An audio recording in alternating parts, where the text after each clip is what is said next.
চাউণ্ডটো চাওক না, তলত আছে 3 পেয়া বেছ। বেছৰ কাৰণে পপ আৰু ষ্টাৰ ইউজ কৰিছে। তাৰপিছত ওপৰত আছে এইফালে লাইনীয়া 2 পেয়া আৰু চাইডে চাইডে আছে টপ 1 পেয়া।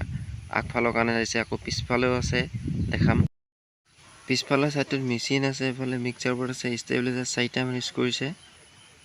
এতিয়া গোটেইবোৰ চাওঁ, তেন্তে বলক ভিডিঅ'টো আৰম্ভ কৰোঁ।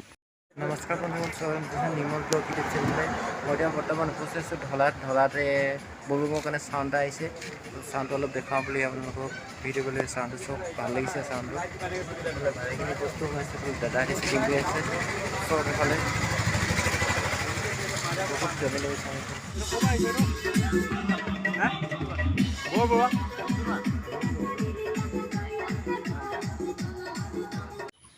চাউণ্ডটো ইমান খোলা নাই। ইয়াত চাউণ্ড খুলিলে মানুহ থাকিব নোৱাৰিব, সেইটো কাৰণে অলপ খুলিছে, নিয়মতো খুলিছে।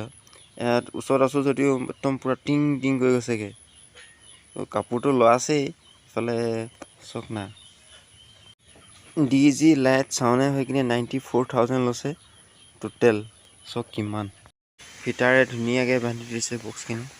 এইফালে ষ্টেডিয়াম মাষ্টাৰ ডুৱেল ল' এটা দিছে, তাৰপিছত ওপৰত এইফালে লাইনীয়া 1 পেয়া দিছে ডাবল। এইফালে চব ধুনীয়াকৈ দেখাই দিছোঁ ক্ল'জ জুম কৰি। JBL হয় চব। মেচিনখিনি ফালে বহি আছে, DG কানেকশ্যন কৰি আছে। ট্ৰেক্টৰত অনা হৈছে সম্পূৰ্ণ ছেটআপটো। অলপ বাঁহে ধুনীয়াকৈ বান্ধি লোৱা আছে।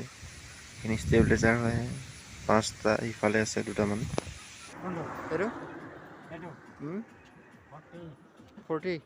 40 কিলো DG এইটো ছেটআপটোত লগোৱা হৈছে লাইট আৰু চাউণ্ডৰ কাৰণে।